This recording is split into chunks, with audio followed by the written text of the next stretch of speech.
All right, so we are live. This is week 3 of Module 4 of the University of Dayton TEFL certificate. I'm Jennifer Collins. I'm Carolina Carrillo. So let's check the questions we have for today. Great. So would you like to start, Jennifer, with number Okay, one? so the first question that I have is what makes speaking a foreign language difficult for you? Is that the same one that you have? What can you do to provide the best conditions possible for your students' fluency? I think that's the...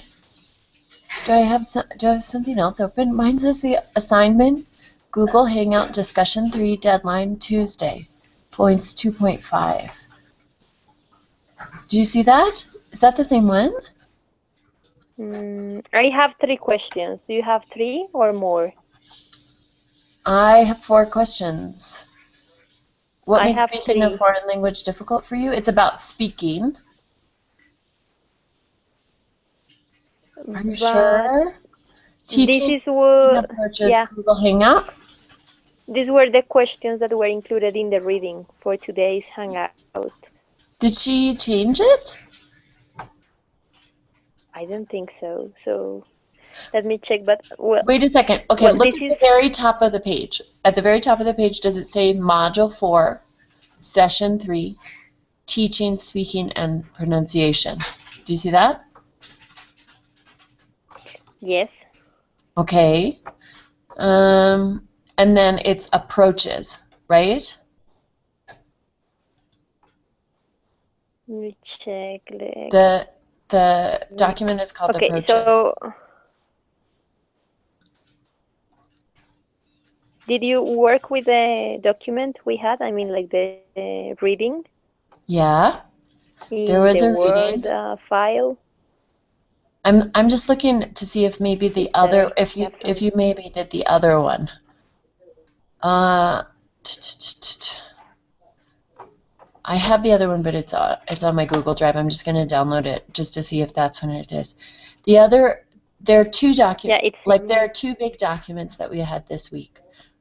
The ones that I read, one was Session 3, Topic 2 at the top, and one said Session 3, Topic 1.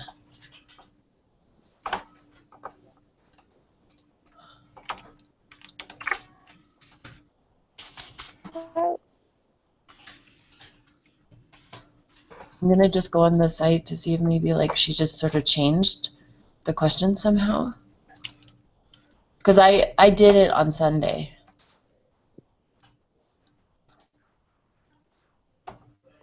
I did it today because yesterday we had a holiday here in Colombia. Yeah. So let me check. Well, anyways, I think we would have like to check the questions we have. I mean, even if they are different, because that's what we worked on. Yeah, I know. Well, we could still sort of go over it anyway. Because mine, the question, the introduction to topic 1, the first one says, before getting started, think about what makes speaking a foreign language difficult for you. Question 1 for GH discussion 3. What makes speaking a foreign language difficult for you? Do you see that? But did I like maybe isn't download it the wrong from the one? forum? I got confused. The Aren't first these one, questions for the forum? that first one is the very first activity online was not for a forum, it was for the Google Hangout, because that's our first activity. I'm just downloading it right now just to see if maybe she changed the document. You know how sometimes I do this? And maybe I just, no, it's the same document. So something was wrong. I mean, I got mistaken maybe. Oh, hun, I'm sorry.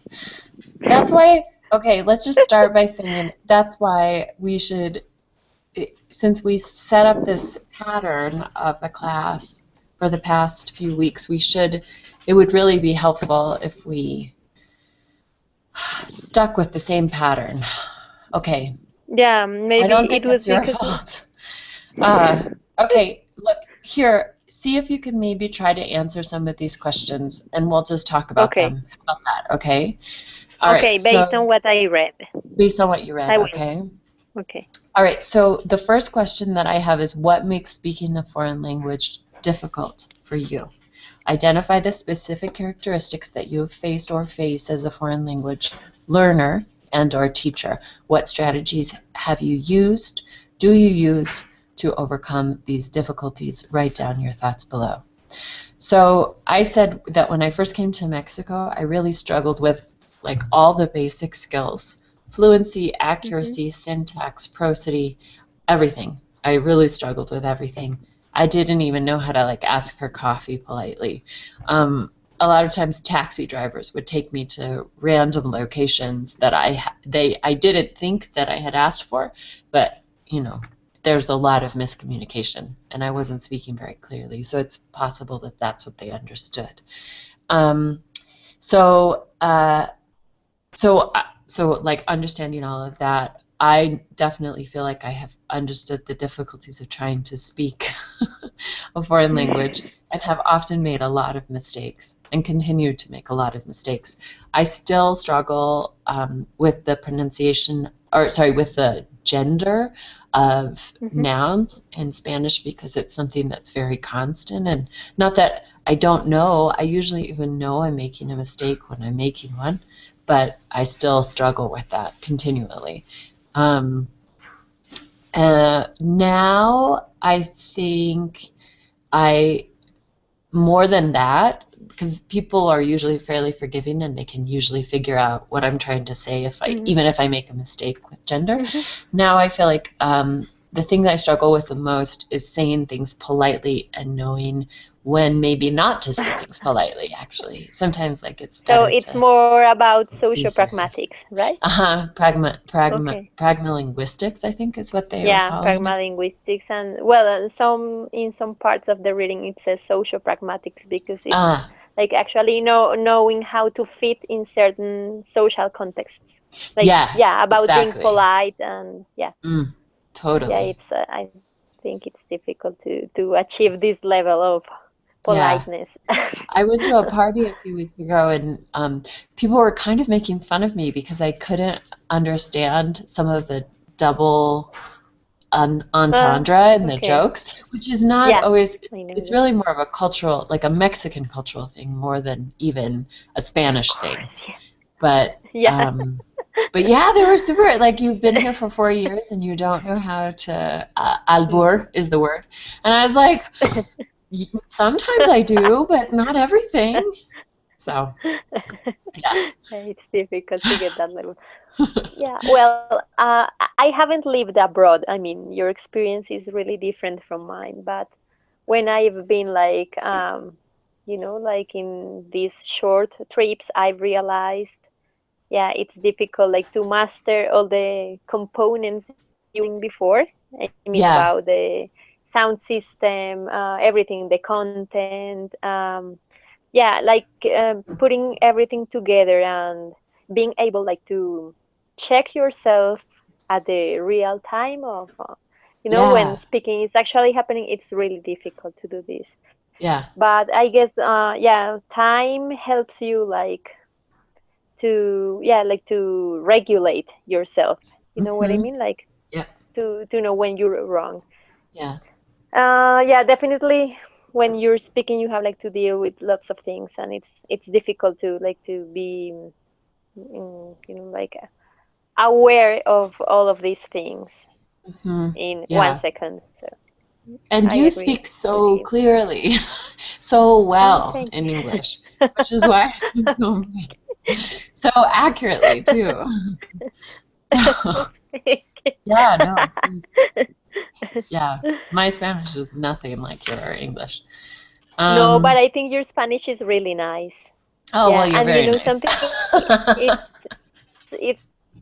you have like this I don't know how to say that, like this Latin touch, like people in Mexico are like very expressive, like like the words are yeah, So it's great. It's great that you have this Mexican accent. Yeah, Believe well, me. you're a reflection of the culture you're in. Yeah, Okay. yeah. All Culture right, is question number two. underneath. I feel a bit embarrassed. Okay, so what do you have for number two? Because What my number two is not the one, what can you the do to one that's. provide the best conditions possible for your students fluency to develop? All right. Oh, so that's the one sorry, that's Oh, the one I good. have for number Oh, one. good. So maybe I skipped one question. That was Ah, what okay. happened. Okay, Good. I didn't see it. Okay, Okay. good. Good. And we were on the same page. Good. So I think that it's really important to have a calm classroom, to not be really demanding as a teacher, to be accepting of students, to not correct them in the middle of a sentence, and to provide lots of activities like casual conversations, interviews, debates, anecdotes, all sorts of kinds of all kinds of things like that. Mm, let's see. Yeah, one of the things that we were watching the class by the woman who they called her Langer de Ramirez. Langer, I Hmm. don't know. Yeah, Um, yeah. Langer The de first one, the Ramirez. first Yeah, teacher. the first Yeah. teacher. So she said that she doesn't like to correct students in the middle of a sentence, and I thought that she did a nice job of creating a, Hmm. a, an environment where fluency could occur. Yeah, it was great. Yeah, she didn't correct them unless necessary, right? Right. Yeah, Yeah, exactly. when it was like something. Yeah, Yeah, yeah. I It's really it's liked her. a great way of yeah, considering how to give feedback. Hmm. Yeah, Yeah. so I totally agree with you about this nice environment, and it makes me think of the natural approach. So it's Yeah. important not to put the students under pressure and to let them like flow. Hmm. Yeah. So of course, yeah, for the first levels they won't be like prepared to produce. Mm. It's necessary like to give them some time so they can like receive input. Yeah, I know I like to talk a lot about natural approach, but I think it's really important to consider it in these cases Mm. for Yeah. early production stages. I think it's really suitable. Yeah. Okay. Good. Okay, and yeah, I think the key point is to give students lots of opportunities so they can integrate what you were just mentioning, like content, Yeah. sounds, pragmatics, everything. Yeah. Yeah. So maybe providing communicative situations is what we can do Yeah. best. And probably you're right in providing feedback when it comes to pragma linguistics. So if Hmm. they say something that would strike you as out of place, maybe explaining that context. Hmm. Okay, yeah, yeah, agree. Yeah, that's really good. And that's yeah, that's important too. Okay, so now you have the articles described for approaches. Do you have this one? Yes. Hmm. Okay. So the idea is to explain the four approaches and to talk All about right. their differences and the one we use more frequently, right? Okay. Good. So, okay, Should for we like the take first one? one, You take the one approach and I'll do the next, something like that. okay, Yeah. great. So for the no need for explicit teaching or speaking, okay, we have that this is like a byproduct of the knowledge of the systems of a language. Uh-huh. And at that time, speaking was regarded like or as oral production only, Hmm. but it didn't comprise anything else. Okay. Good. Okay. Do you have something else about this one? The drawback, Drawback? you said it was oral production only, it doesn't comprise anything else. There, oh, there was a concern that they wouldn't become proficient without instruction. That was something that Burns said. Did you see that? Mm-hmm. Okay, maybe. I don't know. Okay, PPP. Presentation, practice, and production model. Teachers, so what I have here for this is teachers would present a model. Students engaged in scripted dialogues and drills in the second stage to practice the model, and then students moved on to discussions, role plays, and other dramatizations in the third stage, production. But there was a concern that students weren't becoming fluent enough, I guess. Yes, I think so. That's the drawback. And well, this is supposed to be controlled to automatic production. Yeah. But the point is like to get students used to this controlled production. Yeah. So maybe in real life they won't act naturally. Right. Yeah, so they're just used to the drill, not to like real life situation. Yeah. Good. That's the problem with this. Then we have fluency first approaches. So fluency was like more important than accuracy. And tasks were mediated through language, negotiation, and the sharing of information. And they talk about interacting with a better other, which meant like, let's say, a model or, a partner to interact with. Yeah. And there were basically tasks to work on these fluency approaches. Like, it was a task-based approach or a task-based learning. That's what we can talk about. Okay, so sometimes you can find that people can be very fluent, but they may not be accurate. So they were giving an example of, let's say, total immersion. Maybe you gain like some speed, but it's not enough. That can be one of the drawbacks. Yeah. Okay, I agree. So the last one was the current task-based teaching of L2 speaking skills. So what I have for this here is that they incorporate a lot of these task-based approaches that you would see in the fluency first approaches, where students were doing maybe information gap activities, things like that.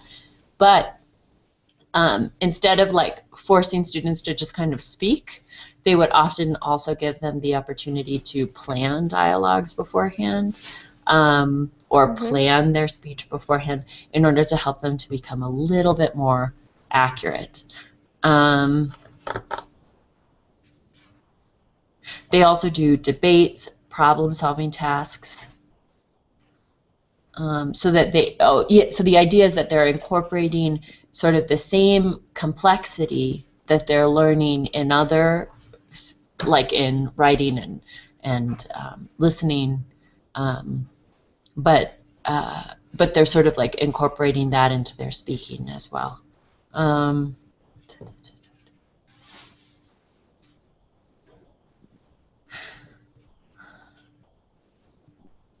So because they're incorporating this planning, they're able to know what to say and how to say it, and sort of become more accurate as well as fluent.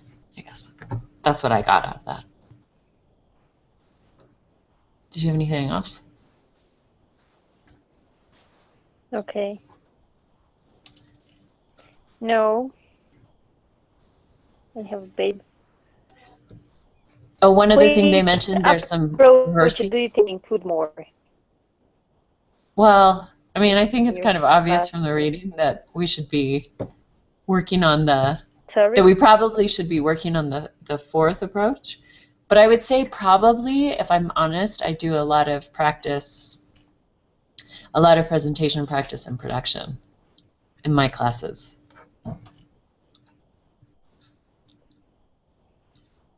Yeah. I mean, I definitely have done debates in my classes. I've definitely done... Like grab elements, different elements. Yeah. Can you hear me?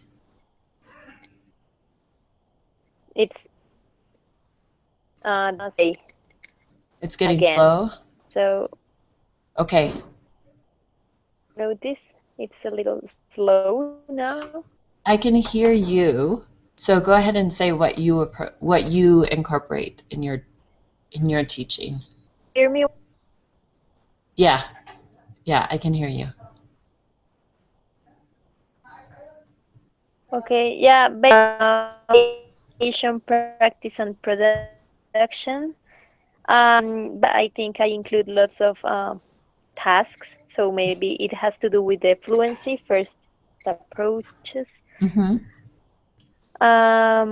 Nowadays, we've been like very, very consumatics. So maybe, yeah, when they are not, like saying things the right way where they don't sound polite, or Mm. when, yeah, their comments don't fit any situation. So I think, yeah, it's like kind of a blended approach. Yeah, But yeah, you plan your class and you don't always take this into account. It's like you think you follow your intuition sometimes. yeah. So yeah, that's what you get when you teach speaking. And well, I'm working with beginners, so it's not like the class is not all the time like like meant to be working on speaking. Yeah,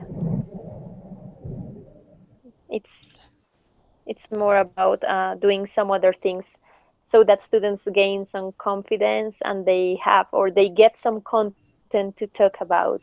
Mm-hmm. Like yeah, in let's say in a near future, but not right now. Okay. Okay, so Question do you 4. have something else Mm-mm. No, about this section? No? no. Okay, question 4. So, what's your opinion about the Okay. 3 So criteria? what's your Okay, go ahead. Mhm. That underline the current approach to teaching pronunciation. So, pronunciation and intonation are taught in context and in conjunction with Okay, speaking skills. this They sound good. They sounded good yeah, to me. this it doesn't sound good. Does it sound good to you? Yeah. Yeah, it's yeah, I mean the image has a delay and sound too. Okay. Well, I think context and communicative purposes are essential to exchange information successfully, and models are good to imitate, but speakers won't generally face standard language. Mm-hmm. Social pragmatics, or well, pragmatics is related to culture, therefore it results crucial to the oral production. So I think this last approach takes into account like these things, like context, purposes. Well, these are like keywords Mm-hmm. to this approach. So I think this is may evolve time. So maybe in some years we could be something else. Okay. So it's like models take like the good things from previous ones and they renew and they become better. What do you think about this Okay. last approach? I think that models are really helpful. I think it's really helpful for students to sort of have something to draw on when they're speaking. And I think we use a lot of models when we speak. So yeah, I think they're really helpful. Just a warning, Hmm. it's starting to rain, and that's why I think the internet is getting bad. So let's try to go on to B really quickly. So we'll wrap it up quickly, because I'm afraid my internet's going to get worse. Yeah, it's getting weak. Yeah, I think that's why, because of the rain. Sorry. Okay, so what argument can you give for or against teaching pragmatic skills? My argument would be for teaching the skills. I think that they're really useful. I think they're great. I think they're very interesting to talk about, and I think students really find them fun. So I think it's nice to teach them. my only argument against teaching pragmalinguistic would be linguistic skills, excuse me, would be that sometimes they can get really confusing if you get really into like distinctions without differences. I think they can be really confusing. That would be my reaction to that. What did you think?